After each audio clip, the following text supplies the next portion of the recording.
아멘. 할렐루야. 예수를 믿을 때 우리에게 성령이 오셨습니다. 다만 우리가 그 성령의 통치를 받느냐 아니면 내가 주인이냐는 문제가 있을 뿐입니다.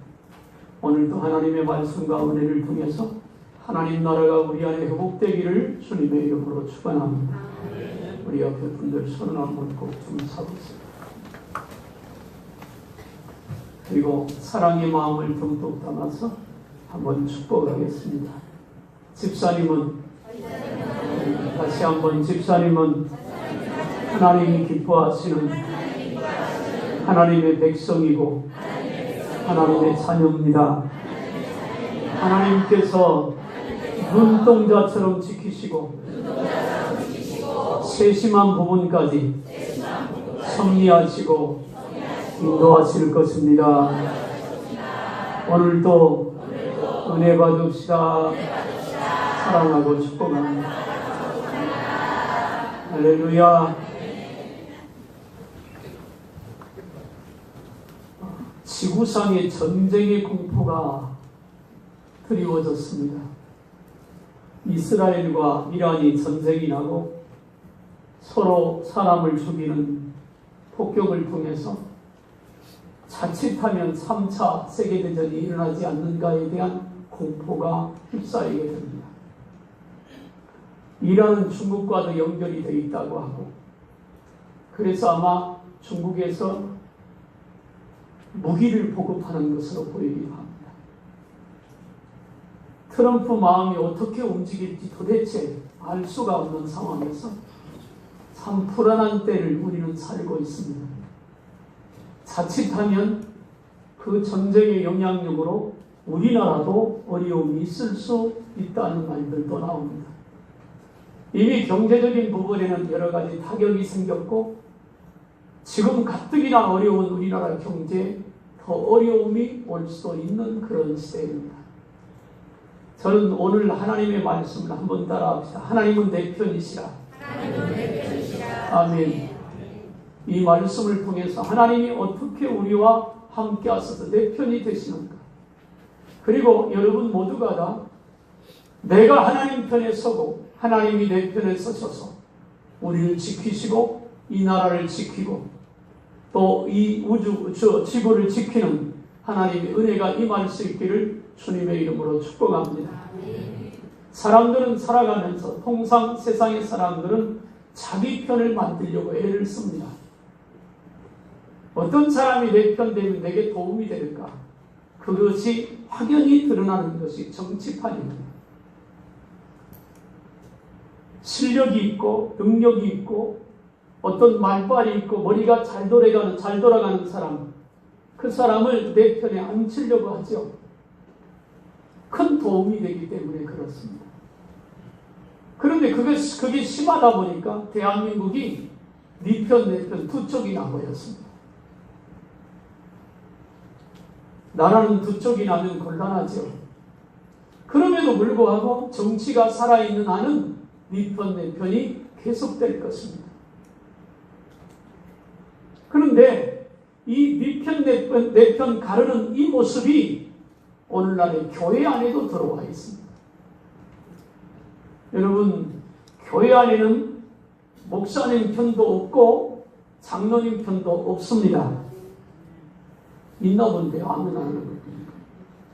다시 한번 교회 안에는 목사님 편도 없고 장로님 편도 없습니다. 누구 편만 있을까요? 하나님 편, 예수님 편만 있습니다. 원리적으로 그렇습니다. 에베소서에서 교회는 그리스도의 몸이라고 합니다. 그리고 성도는 주님의 몸에 붙은 지체입니다. 만약에 우리 몸이 있는데 우리 몸이 이쪽하고 이쪽하고 두 편이라면 곤란합니다. 맨날 싸울 것입니다. 그래서 애지당초 교회를 예수님이 말씀하실 때 분명히 정리를 해놓았습니다. 교회는 예수님의 몸이고 성도는 그 몸에 붙은 지체다. 그럼에도 불구하고 교회에서 네 편 내 편 가르는 것은 성령의 역사가 아닙니다. 성령의 역사는 하나 되는 것입니다. 예수 안에서 하나 되는 것. 그래서 오늘 저는 그런 말씀을 드리려고 하는 겁니다. 하나님이 내 편이시라. 어디에서? 우리가 세상을 살아가는 삶의 현장에서. 교회 안에서는 어차피 우리는 주님 편이고 주님이 내 편입니다. 그런데 우리가 교회를 벗어나 세상 삶을 살아가다 보면 하나님이 내 편 주셔서 하나님의 뜻을 이루고 하나님 나라를 확장하고 하나님의 살아계심을 증거하는 삶을 살아야 되기 때문에, 그래서 우리는 하나님이 내 편 되시길 원하는 것입니다. 예수님 안에서 하나 된 우리는 하나 되어서 어둠의 권세와 싸워야 하고 죄와 싸워야 하고 마귀의 권세와 싸워야 합니다. 안 믿는 사람을 붙잡고 있는 영적인 전쟁에서 예수 이름을 들고 나가 그 속에 악한 영들을 쫓아내고 그 영혼을 구원하는 우리 모두가 되어야 할 줄로 믿습니다. 하나님이 내 편 되시라. 하나님은 내 편이시라. 저는 이 제목을 붙이면서 좀 고민을 했어요. 하나님이 내 편 되시라. 그런데 어찌 생각하면 이런 말도 됩니다. 내가 하나님 편이 되어야 된다. 그런데 왜 하나님 내 편이시라고 말씀 제목을 붙였나? 오늘 본문에 그렇게 말하니까. 그런데 또 하나 중요한 게 있습니다.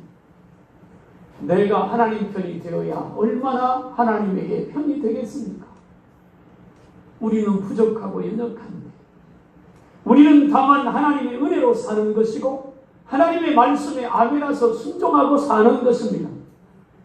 그래서 하나님은 내 편이시라고 오늘 본문에 말씀하고 있는 겁니다. 우리가 하도 들어서 다 아는 말만 막 그 그림 머릿속에 그려지는 다윗과 골리앗의 싸움입니다. 적어도 키가 2m 30은 되는 거인 중의 거인, 갑옷을 입고 투구를 쓰고 완전 무장한 골리앗, 사울왕이 거리는 이스라엘 백성과 아말렉이 전쟁을 합니다. 옛날 전쟁은 양쪽에 힘센 싸움 잘하는 사람이 나와서 싸우는 겁니다. 그래서 아말렉에서는 골리앗이 나왔는데 이스라엘 진영에서는 누구도 나서려고 하지 않잖아요. 왜요? 골리앗 앞에 서야 100% 질 것이기 때문에. 어린 다윗이 아버지의 심부름 따라 형들에게 갔다가 그 모습을 보고 마음속에 뜨거움이 일어납니다. 그리고 자기가 나가서 싸우겠다 우겨 결국 골리앗 앞에 나가서 싸우게 되죠. 사울왕이 보고 말립니다. 야, 어린 집에 가서 엄마한테 가라. 다윗은 말합니다. 아니라고. 하나님이 나와 함께 하시니 이길 수 있다. 믿져야 본전이니 사울왕 입장에서는 자기가 쓰던 투구를 머리에 씌워주고 갑옷을 입혔는데, 사울왕은 보통 사람보다 머리 하나는 크다고 합니다. 어린 다윗에 맞을 리가 없잖아요. 투구를 쓰니까 앞을 볼 수 없고 갑옷을 입으니까 끌려서 걸어갈 수가 없습니다. 다 벗어제끼고 나는 내 마음대로 내 생각대로 싸울 것이라고. 평소 양을 칠 때 맹수를 잡아 죽이던 물매 하나 들고 골리앗 앞에 서게 되죠. 골리앗은 그 모습을 보고 이렇게 말합니다. 너는 나를 개로 여겨서 막대기 하나 가지고 나를 치러 왔느냐? 초롱을 하지요. 그 조롱을 듣던 다윗이 이렇게 말합니다. 너는 칼과 단창으로 내게 오지만 나는 만군의 여호와의 이름으로 가노라. 할렐루야. 하나님의 이름으로 간다. 어떻게 어린 다윗이 그렇게 거대한 거인 골리앗 앞에 당당할 수 있었을까? 하나님이 다윗 편이기 때문에, 하나님이 다윗을 붙들고 계시기 때문에, 창조주여 전능하신 그 하나님이 다윗 편이기 때문에 다윗의 눈에 골리앗은 하나님 앞에 골리앗으로 보이는 겁니다. 자기 앞에 골리앗으로 보니까 사울 왕 앞에 골리앗으로 보이니까 사울 왕 앞에 설 수가 없는 거고, 다윗은 하나님의 눈으로 골리앗을 보게 됩니다. 하나님이 내 편 되시면 내 앞에 골리앗이 아무리 큰 게 있어도 두려워할 이유가 없는 것은 하나님이 내 편 되시기 때문에 그렇습니다. 사랑하는 여러분, 하나님이 나와 여러분들의 편이신 줄로 믿으시길 바랍니다. 한 가지 더 말씀드리고 본문을 시작하려고 합니다. 히스기야 왕 때 살림이라고 하는 왕이 18만 5천 명의 군사를 거느리고 예루살렘 성을 둘러쌉니다. 성을 무너뜨릴 수가 없으니 그가 했던 작전은 고사작전입니다. 성을 완전히 둘러싸고 그 성의 안에 있는 백성들을 굶어 죽게 하는 것. 매일같이 성 밖에서 큰 목소리 큰 사람을 동원해가지고 성 안에 있는 이스라엘 백성을 향해 조롱합니다. 너희 하나님은 죽었다. 너들이 믿는 하나님이 살아계시니 왜 이렇게 고통을 주느냐? 너희는 곧 굶어 죽을 거다. 막 공갈 협박을 합니다. 그래도 이스라엘이 꼼짝 안 하니까 편지를 써서 보냅니다. 장문의 편지를 써. 그 편지에 조롱과 저주가 담겨 있어요. 히스기야 왕이 그걸 들고 하나님 앞에 나가요. 하나님 보세요. 할례받지 못한 저 블레셋이 이렇게 하나님을 조롱하고 멸시합니다. 하나님이 그 밤에 역사를 시작하셨어요. 아침에 일어났는데 조용합니다. 호처 서던 자가 적진을 바라보니 군사들은 하나도 모이지 않아요. 그래서 이상하다. 야, 우리 한번 나가보자. 문을 열고 적진에 가보니까 깃발은 서 있고 시체가 줄비하게 다 죽어있고 사람들이, 그리고 그들이 가지고 왔던 군량미가 여기저기 산더미에 쌓여있고 이 보초들이 너무 좋아가지고 막 먹다가, 야, 이건 하나님이 하신 일인데 우리끼리 먹다가 하나님이 진노하시면 어떻겠냐. 빨리 가서 왕궁에 함께 알리자. 하나님이 그 밤에 히스기야의 기도를 들으시고 18만 5천 명을 다 죽인 줄로 믿습니다. 살아나간 사람 사내립 왕입니다. 한 사람 살아나갔는데 본국에 돌아가서 반란이 일어나 목이 잘려 죽게 됩니다. 히스기야는 그 전쟁에서 이길 가능성이 없었어요. 그런데 하나님이 히스기야의 기도를 들으시고 하나님이 히스기야 편이 되셔서 대신 싸우시니 대승을 거둔 줄로 믿습니다. 하나님이 내 편 되시면 그런 겁니다. 다시 말합니다. 여러분들을 우겨싸는 걱정거리, 근심이 있습니까? 하나님이 내 편 되시면 거기서 우리를 자유롭게 하실 줄로 믿습니다. 골리앗이 써 있어도 도저히 움직일 수 없을 만큼 오금이 저리고 다리가 떨리고 가슴이 떨려서 무너질 것 같습니까? 하나님이 내 편 되시면 그 싸움에서 이길 수 있습니다. 나는 가진 것 없는데요, 하나님이 내 편 되시면 내가 무엇이 있느냐 없느냐는 별로 중요한 게 아닙니다. 마른 막대기로 능력 있게 쓰시는 그 하나님이 모세가 애굽에 내려갈 때 모세에게 들려준 건 딱 하나입니다. 하나님의 지팡이. 그걸 들고 갑니다. 그리고 하나님이 모세에게 말합니다. 내가 내 입에 할 말을 줄 테니 내가 너에게 말을 주면 그 말을 가지고 가서 바로 앞에 가서 선포하면 된다. 그거 가지고 당대 세계 최강이었던 애국, 지금의 이집트, 지금은 이집트가 상류국가지만 그때는 최고의 국가였잖아요. 그 나라를 이기고 이스라엘 백성을 구원해낸 줄로 믿습니다.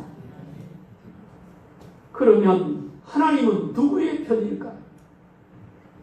우리의 편이길 원하잖아요. 아멘. 하나님이 여러분의 편이 되시길 바랍니다. 그런데 오늘 본문에 보면 하나님이 편들어주는 세 종류의 사람이 등장합니다. 그 첫째가, 따라합시다. 하나님은 감사하는 사람의 편이다. 1절의 말씀을 한번 보겠습니다. 118편 1절 시작.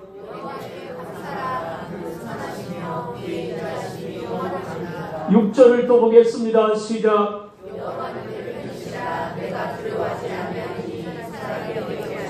아멘.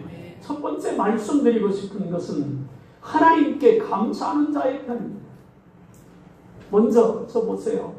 여러분 얼마나 감사를 하고 사십니까? 하루에 몇 번이나 감사하며 사십니까? 같이 살아준 남편이나 아내에게 감사하는 마음이 분명히 있을 겁니다. 자녀는 부모에게 감사하고 부모는 자녀에게 감사하며 사는 것이지요. 그런 감사 우리 할 것입니다. 그런데 그 모든 것의 주인 되시는 창조주요 전능하신 그 하나님, 내 생명의 주인이시고 내 인생의 주인 되시는 그 하나님, 그 하나님에게 얼마나 감사로 영광을 돌리고 감사하며 사느냐는 말입니다. 오늘 본문을 기록한 시인은 하나님께 감사하는 마음으로 가득 찬 사람입니다. 하나님은 감사가 살아있는 사람들의 편입니다. 골로새 2장 7절에 믿음에 굳게 서서 너희 서서 감사함을 넘치게 하라고 말합니다. 우리 삶에 감사가 있으면 하나님은 감사가 있을 때마다 우리를 붙드시고 넘치게 채우실 줄로 믿습니다. 어느 날 10명의 문둥병자가 예수님을 찾아왔습니다. 낮에 오면 돌에 맞으니까 깜깜한 밤에 아무도 없을 때 사람들 몰리 격리 수용했다가 예수님을 찾아오죠. 예수님 우리를 불쌍히 여겨주세요. 예수님께서 10명의 문둥병자가, 문둥병 걸린 사람은 일반 사람하고 만나면 안 되잖아요. 그럼에도 불구하고 그 밤에 어렵게 찾아온 그 믿음을 모시고 예수님이 이렇게 말합니다. 가서 제사장에게 내 몸을 보여요. 왜 예수님이 그런 말씀을, 그 당시에는 의사가 없어요. 제사장이 판결을 합니다. 병이 나았는지 안 나았는지를 성경의 레위기서에 보면 그걸 구별하는 법이 있어서 그 율법의 말씀한 대로 제사장이 보고 판결을 하는 것. 그 제사장이 이 사람은 이제 문둥병에서 치료함을 받았습니다 선언하면 그때부터 자유의 몸이 돼서 집으로 돌아가고 친구도 만날 수 있어요. 그래서 예수님이 가서 제사장에게 보이라는 거예요. 그 말은 뭐예요? 믿고 가면 병이 나을 거라는 말입니다. 그래서 그 10명이 밤에 제사장을 찾아갑니다. 한참을 가다가 어떤 친구가 야! 병이 나았다! 깜짝 놀라서 다 찾아보니 문둥병이 깨끗이 나았습니다. 좋았을까요? 안 좋았을까요? 좋았어요. 여러분 같으면 그렇게 좋으면 가장 먼저 뭐 하고 싶습니까? 눈치가 있어서 대답을 안 하지요? 그 10명 중에 9명은 너무 좋아서 내가 보고 싶은 아내, 내가 보고 싶은 남편, 가족에게로 가버렸습니다. 그런데 사마리아 사람 한 사람, 유대 사회에서 사마리아 사람은 사람으로 인정받지 못할 만큼 더러운 자라고 칭합니다. 그런데 이 사마리아 사람 고침받은 걸 깨달았어요. 그리고는 보고 싶은 가족에게 간 게 아니라 예수님께서로 다시 돌아옵니다. 예수님께로 와서 예수님 이렇게 고쳐주셔서 감사합니다. 그랬더니 예수님 묻습니다. 9은 어디 갔느냐? 10명 다 고침받았는데 아홉은 어디 가고 너 혼자 왔느냐? 할 말이 없잖아요. 우물쭈물 하고 있을 때 예수님이 이렇게 말합니다. 너가 돌아와서 감사했으니 너는 구원에 이를 것이다. 우리에게 주어진 모든 것들이 하나님으로부터 왔습니다. 하나님의 은혜입니다. 내가 지금 숨쉬고 사는 것도, 이 대한민국 이만큼 잘 살게 되는 것도, 우리가 자녀를 낳고 행복하게 사는 것도, 이 자리에 앉아있는 것도 하나님의 은혜입니다. 그런데 거기다가 덤으로 하나님이 말씀합니다. 감사하는 자에게 하나님이 내 편 되시겠다고 말씀하시는 거예요. 만약에 지금 우리가 감사를 잃어버리고 있다면 빨리 회복해야 할 줄로 믿습니다. 다니엘서 6장 10절에 다니엘이 바벨론 나라의 총리가 되었습니다. 하나님이 총리가 되게 하셨잖아요. 그런데 그가 총리가 되든 그렇지 않든 다니엘은 포로로 잡혀간 다음에 매일같이 하는 게 있습니다. 하루에 3번씩 동편창을 열어놓고, 왜 동편창이냐면 동쪽에 하나님의 성전이, 예루살렘 성전이 있기 때문에 동편창을 열어놓고 하나님 앞에 매일같이 기도합니다. 그렇게 깨어 기도하다 보니 하나님께서 지혜를 주시는 거예요. 그래서 왕의 총애를 받아요. 다른 사람, 그 바벨론 왕국의 다른 사람들보다 훨씬 뛰어난 지혜와 능력을 갖고 있어요. 시기자가 등장합니다. 시기하는 사람이 여기서 일어나더니 쑥뚝대기 시작합니다. 저 다니엘을 죽여야 우리가 왕의 총애를 받을 텐데 어떻게 하면 죽이겠느냐? 한번 연구해봐라. 그래서 다니엘을 연구하다 보니까 한 가지 걸리는, 다른 건 흠이 잡을 게 전혀 없어요. 종교적인 거예요. 얘가 자기가 믿는 신한테 절하는구나. 그러면 왕을 꼬셔서 왕의 금신상을 하나 만들게 하자. 그리고 얘기는 이렇게 하자. 왕의 신상을 하나 만들어 놓고 백성들에게 기도하게 하면 박수를 외칠까요? 눈 뜨라고. 금신상 앞에 절하게 하면 왕의 권위가 높아질 거 아니겠습니까? 그래서 왕이, 이야, 좋다. 그렇게 법을 공포했어요. 금신상은 나팔 소리가 난 모두가 나서 왕 신상 앞에 절해야 되는데 다니엘은 안 합니다. 자기의 왕 금신상 앞에 절하지 않는 자는 다 잡아서 사자굴 속에 넣기로. 그 법이 통과된 줄로 알고, 자기를 죽이려고 하는 사람이 감시하는 줄 알고, 그러고도 왕은 여전히 자기 집에 가서 동편창을 열어놓고 하나님 앞에 기도합니다. 근데 6장 10절에 뭐라고 말하는 거니? 다니엘이 조서에 왕의 도장이 찍힌 것을 알고도 자기 집에 돌아가서는 윗방에 올라가 예루살렘을 향한 창문을 열고 전에 하던 대로 하루 3번씩 무릎을 꿇고 기도하며 그의 하나님께 감사하였더라. 아멘. 감사하였더라. 사자굴 속에 들어갈 줄 알고도 감사하였더라. 어떤 일이 생겼습니까? 어김없이 다니엘이 왕 앞에 끌려갔고 사자굴 속에 들어갔는데 그 밤에 하나님이 사자의 입을 막아 다니엘을 살려 건져주신 줄로 믿습니다. 찰스 스펄전이라고 하는 유명한 영국의 목사님이 계셨습니다. 이 목사님은 10가지 자기를 향한 자기 계명을 만들었다고 합니다. 첫째가 생각이 곧 생각이 곧 감사되게 하자. 둘째, 작은 것부터 감사하자. 셋째, 자신에게 감사하자. 넷째, 일상을 감사하자. 다섯째, 문제를 감사하자. 여섯째, 덤으로 감사하자. 그럼에도 불구하고 감사하자. 잠들기 전에 감사하자. 감사의 능력을 믿고 감사하자. 모든 것에 감사하자. 할렐루야. 범사에 감사라. 이는 그리스도 예수 안에서 너희를 향하신 하나님의 뜻이니라. 할렐루야. 감사를 회복하세요. 그러면 하나님이 여러분과 함께 하시고 여러분 편이 되어 주실 것입니다. 두 번째, 따라합시다. 하나님을 경외하는 자의 편이다. 4절을 읽겠습니다. 시편 114편 4절 시작.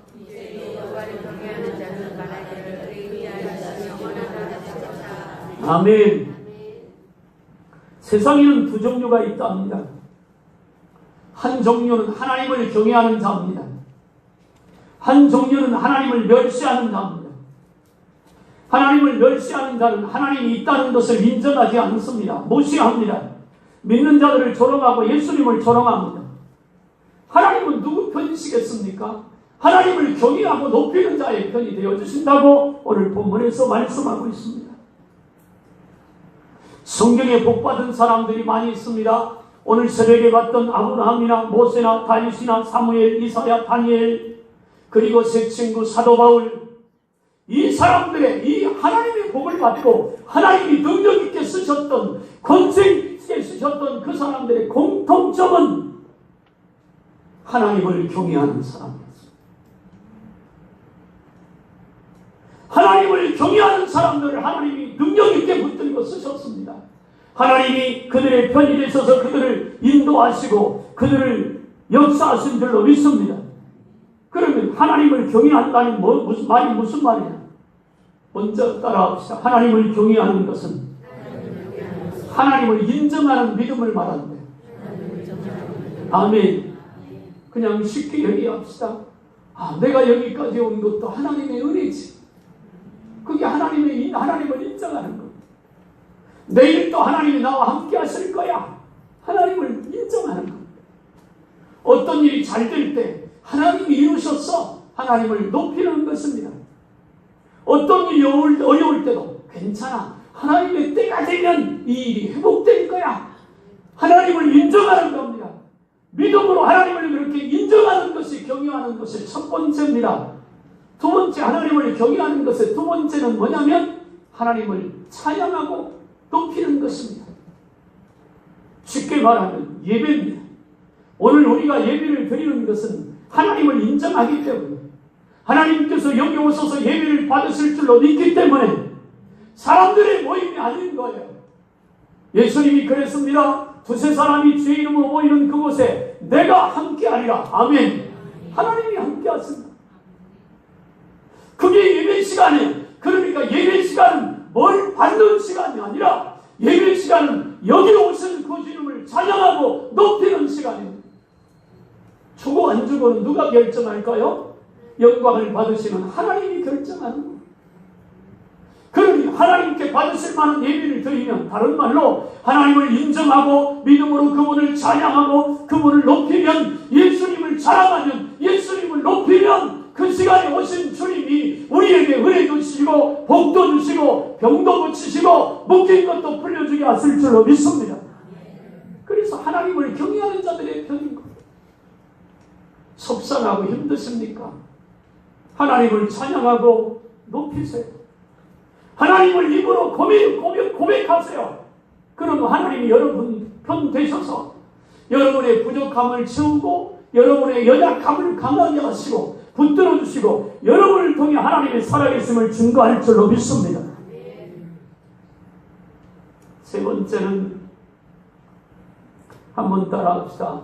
하나님을 부르짖는 자의 편이 되신다.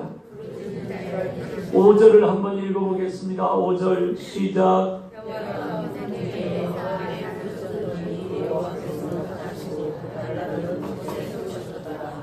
아멘. 할렐루야. 부르짖는다는 말은 기도한다는 말이에요. 근데 부르짖는 기도는 어떤 기도냐면 간절한 외침입니다. 마치 바디메오가 나면서부터 소경이었던 날. 소경은 할 수 있는 일이 딱 하나 있습니다. 사람들이 자기를 데려다가 길가에 앉혀놓으면 지나가는 발소리가 들으면, 왜? 앞을 못 보니까. 못 보는 사람은 잘 듣는 데잖아요. 발소리를 들으면 목소리로 외치는 겁니다. 나를 좀 도와주세요. 불쌍한 나를 좀 도와주세요. 구걸해서 먹고 사는 거. 그런데 어느 날 지나가는 사람들이 하는 소리가 들립니다. 예수님이 우리 동네에 오신답니다. 이상한 말은 예수님의 말을 듣기 시작하면서 이 바디메오의 마음이 뜨겁기 시작합니다. 쿵닥쿵닥 뛰기 시작합니다. 마음이 자꾸 움직이기 시작합니다. 떨림이 옵니다. 내가 예수님 만나면 내 눈이 뜰 것 같은 그런 믿음이 생깁니다. 하나님이 주신 은혜예요.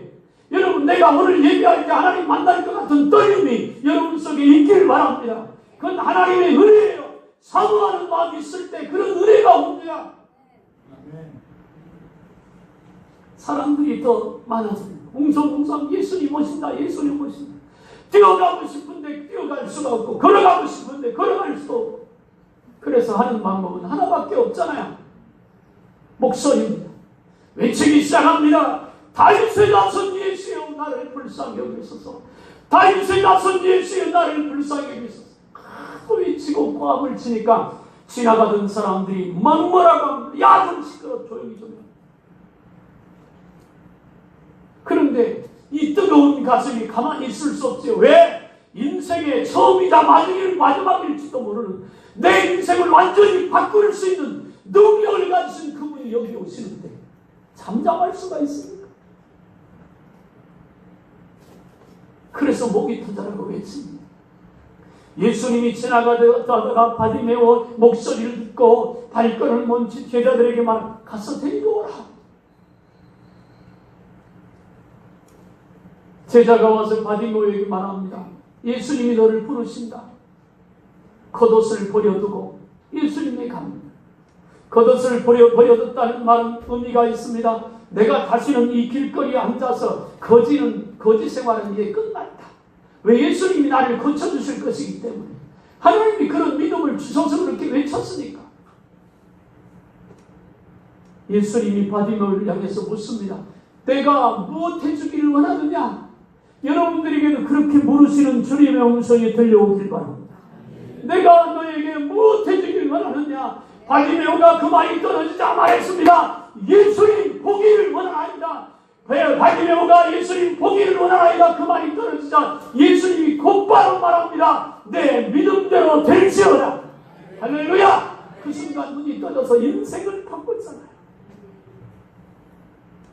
부르짖는 자, 믿음을 갖고 하나님이 역사하실 줄로 믿고 기도하는 자, 누구 때문에 뭐 때문에 핑계대지 않고. 바디메오는 자기 부모를 탓했는지는 모릅니다. 근데 자기 아버지도 소경이잖아요. 어떻든 그가 살면서 할 수 있는 최선을 다해서 구걸을 하며 먹고 살았어요. 예수님의 소문을 들을 때마다 그 속에서 나오는 그 뜨거운 마음이 자기가 할 수 있는 최선을 다해서 부르짖었을 때 지나가던 예수님의 발걸음 멈추고 눈이 떠져서 인생을 바꿨잖아요. 기도하는 자, 하나님은 그 기도를 들으시는 줄로 믿습니다. 우리가 하는 기도는 땅에 떨어짐이 없다고 했습니다. 우리가 기도하는 그 기도가 하늘 기도의 향이 되어서 하늘 보좌로 올라갑니다. 천사가 금대접을 가지고 그 기도의 향을 잔뜩 담아서 하늘 보좌에 올려드리면 하나님으로부터 응답이 오는데 천둥과 내성과 지진이더라. 요한계시록이 8장 3절 이하에 있습니다.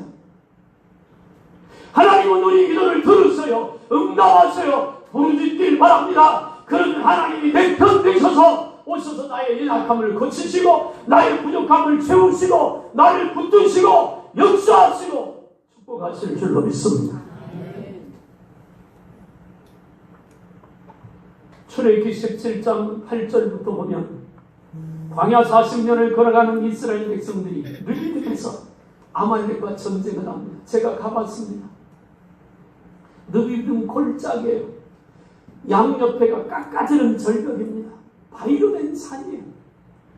폭이 한 70m 되는 그 계곡을 이렇게 걸어갑니다. 앞에서 쫓거나 뒤에 쫓으면 막다른 길입니다. 도망갈 데가 없어요. 거기에 그 당시에 최고의 전쟁의 능력을 갖고 있는 아말렉이 이스라엘을 공격합니다. 이스라엘은 전쟁 준비를 하고 가는 백성이 아닙니다. 40년을 광야를 걷고 있으니까 걷는데 얼마나 지쳐있고 힘든지 모릅니다. 애들도 있고 노인들도 있습니다. 어떻게 전쟁할까요? 모세가 여호수아를 부릅니다. 백성들을 데리고 나가 싸우라. 그리고 자기는 아론과 훌과 함께 전쟁하는 현장이 내려다보는 산중턱으로 올라갑니다. 저 들판에서는 여호수아와 아말렉 군사가 싸웁니다.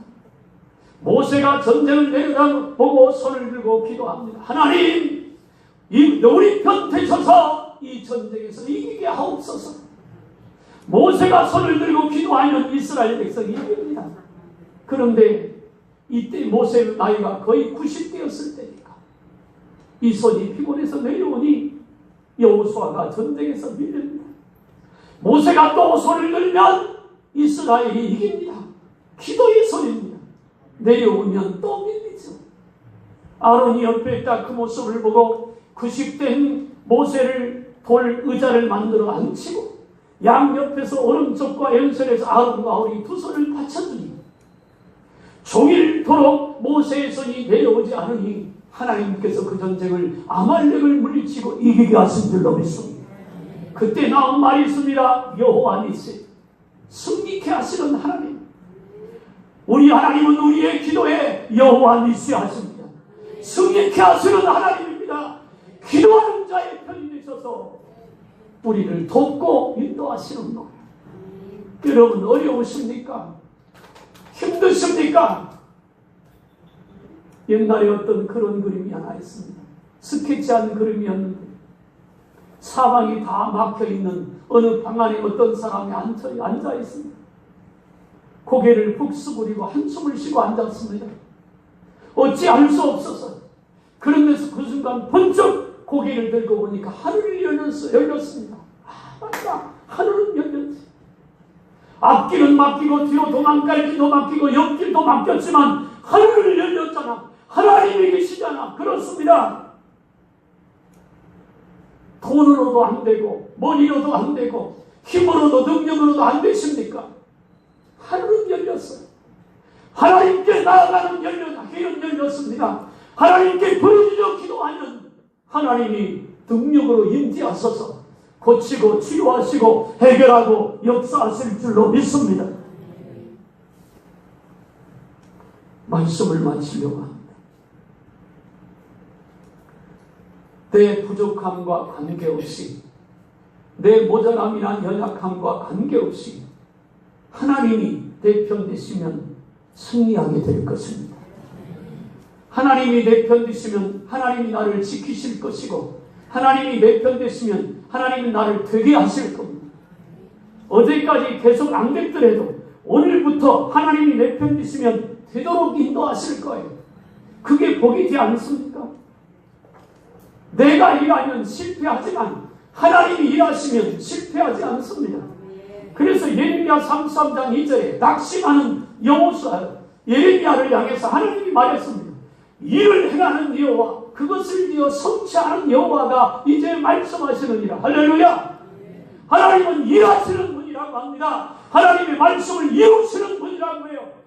이렇게 기도하세요. 하나님, 내 안에 오셔서 일해주세요. 나는 나를 어떻게 할 수 없으니 하나님 오셔서 내 안에 일해주세요. 하나님, 내 사업에 와서 일해주세요. 내 힘으로 안 되니까 하나님께서 일해주세요. 하나님, 내 편 되어주세요. 우리가 사는 세상은 참 어렵고 힘든 세상입니다. 정제, 전쟁의 공포가 늘 있습니다. 하나님이 지키시면 대한민국 안전할 것입니다. 하나님이 붙잡으시면 새로 세워진 대통령 잘할 것입니다. 우리가 어떻게 하느냐에 따라 달려있잖아요. 그래서 하나님께 감사하세요. 감사하는 자의 편이 됐습니다.